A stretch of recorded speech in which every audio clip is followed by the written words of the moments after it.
आज मैं आप लोगों को क्लास 4 का सेकेंड समेटिव इवोल्यूशन 2026 जो अगस्त में होने वाला पेपर है उसी का हमारा पर्यावरण सेट 2 कराने जा रहे हैं। समझ, सेट 2 कराने जा रहे हैं। कुल मार्क्स रहेगा 30 नंबर। टाइम रहेगा 1 घंटा। यहाँ पर अपना नाम लिखना है, सेक्शन जो बच्चा रहेगा वो लिख दोगे, अपना रोल नंबर लिख देना है। अब देखो, सही विकल्प चुनकर लिखिए। ठीक है, जो सही है उसको लिखना है। सर्दियों में रात छोटी या लंबी होती है? सही उत्तर होगा लंबी होती है। ख पौधे हाँ, पौधे पर्यावरण को प्रदूषित करते हैं या शुद्ध करते हैं? तो उत्तर सही होगा शुद्ध करते हैं। सूर्य चंद्रमा पृथ्वी का एक उपग्रह है। सूर्य या चंद्रमा पृथ्वी का उपग्रह है, तो चंद्रमा पृथ्वी का एक उपग्रह है। छाया किस दिशा में बनती है? प्रकाश की दिशा में बनती है या प्रकाश के विपरीत दिशा में बनती है? तो उत्तर होगा प्रकाश के विपरीत दिशा में बनती है।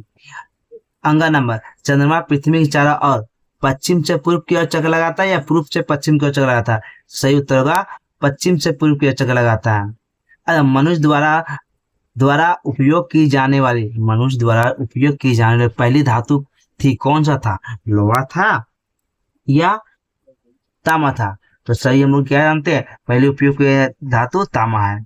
अब देखो, सही वाक्य पर सही और गलत वाक्य पर गलत का चिन्ह लगाना। चिन्ह भी लगा या सत्य असत लिख सकते हैं, जो भी। ठीक है। अब देखो, केवल पृथ्वी ग्रह पर जीवन है? सत्य। दार्जिलिंग में आलू की खेती बहुत अच्छी तरह होती है? गलत। ये गलत होगा। दार्जिलिंग में चाय की खेती अच्छी तरह से क्या होगा? ये गलत हो जाएगा हम लोग का।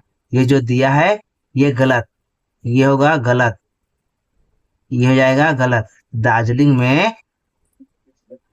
दार्जिलिंग में चाय खेती होती है, आलू खेती अच्छी नहीं होती। ठीक है। अब देखो नीचे, बृहस्पति ग्रह सौरमंडल का सबसे बड़ा ग्रह है? तो सही, बृहस्पति ग्रह बृहस्पति का सौरमंडल का सबसे बड़ा ग्रह है।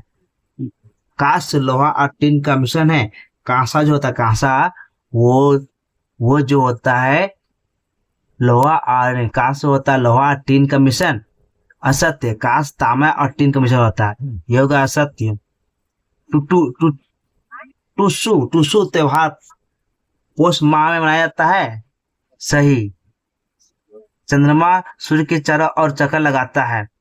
चंद्रमा सूर्य के चारों चक्कर लगाता है? गलत। यह लगा, चंद्रमा पृथ्वी के चारों चक्कर लगाता है, पृथ्वी की और चक्कर घूमता है, पृथ्वी के चारों ओर घूमता है। क्या होता है? पृथ्वी के चारों घूमता है। अब देखो, एक रेखा किसका बाएं और दाएं ओर को मिलाओ। ये रेखा किसका क्या करना है? दाएं से बाएं ओर मिलाना है।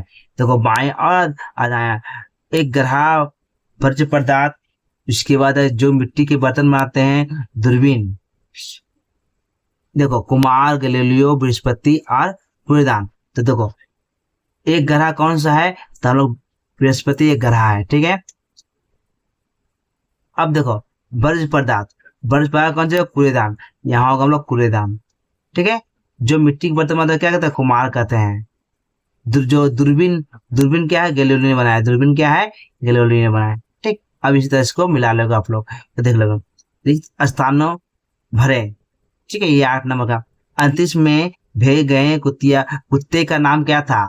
अंतरिक्ष में भेजे गए कुत्ते का नाम क्या था? उसका नाम था लाइका। वरिष्ठ ऋषि मुनि की पत्नी का नाम क्या था? अरुंधति। चंद्रमा की छाती पर पहला कदम, धरती होगा। धरती, छाती नहीं, धरती भी कर सकते। धरती पर, चंद्रमा की धरती पर पहला कदम रखा किसने रखा? Neil Armstrong. देखो, पीतल से बर्तन बनाने की कला को क्या कहते हैं? पीतल से जब बर्तन बनाते हैं वो कला को क्या कहते हैं? ठठेरा कहा जाता है। अब देखो, पहला जानवर जिसे मनुष्य ने पालतू बनाया है वह था कौन सा है? कुत्ता। जो पहला ऐसा जानवर जो मनुष्य ने उसको क्या बनाया? पालतू बनाया, कुत्ता। रवींद्र सेतु और देश शहरों को जोड़ता है। रवींद्र सेतु हावड़ा और कोलकाता को जोड़ता है। रवींद्र जो सेतु है हावड़ा और कोलकाता को जोड़ता है। रेलवे इंजन कारखाना स्थित है। रेलवे इंजन कारखाना स्थित कहाँ पर स्थित है? चित्तरंजन में स्थित। मिट्टी के खिलौने के लिए प्रसिद्ध शहर कौन सा है? मिट्टी के खिलौने के लिए प्रसिद्ध शहर है कृष्णनगर। अब देखो, संक्षिप्त उत्तर दीजिए। औषधीय पौधे क्या है? 2 औषधीय पौधे के नाम लिखो। ठीक है, ये 2 नंबर का रहेगा। देखो, जिन पौधे में दवाई बनाई जाती है उसे औषधि पौधा कहते हैं, जैसे नीम, तुलसी, एलोवेरा, हल्दी आदि। लोहे की वस्तुओं के नाम बताओ। लोहे की वस्तुओं के नाम बताओ, कुछ एक दो नाम बताना है। लोहे की वस्तुओं के क्या नुकसान होता है, सॉरी, लोहे की वस्तुओं के क्या नुकसान होता है। अगर लोहे की वस्तुओं से नुकसान होने वाली चीज, लोहे की वस्तुओं से, यहाँ से वस्तुओं से हो गए, ठीक है। से क्या नुकसान होता है, लोहे में जंग लग जाता है, लोहे की वस्तुएं अत्यंत भारी हो जाती है। अब देखो यहाँ, नदी किनारे बसे बस्तियों के विकास के कारण क्या है। नदी किनारे जो बसा हुआ बस्ती है उसका कारण क्या है, तो कारण क्या है, एक नंबर देखो, नदी के पास रहने से पानी पीने, खाना बनाने, नहाने और कपड़े धोने के लिए पानी आसानी से मिल जाता है। नदी के पास रहने से क्या फायदा होगा, पानी मिल जाएगा, खाना बनाना हो जाएगा, बनाने के लिए पानी मिल जाएगा, नहाने के लिए, खाने के लिए, कपड़ा धोने के लिए, सबके लिए क्या होता है, पानी मिल जाते हैं। दोनों, नदी का पानी खेतों में सिंचाई में काम आता है। जो नदी का पानी होता है खेत को सिंचाई करने के लिए काम आता है, जिससे खेती अच्छी होती है। 3 नदी मछली नदी में मछली पर मिलती है जो भोजन का अच्छा स्रोत है।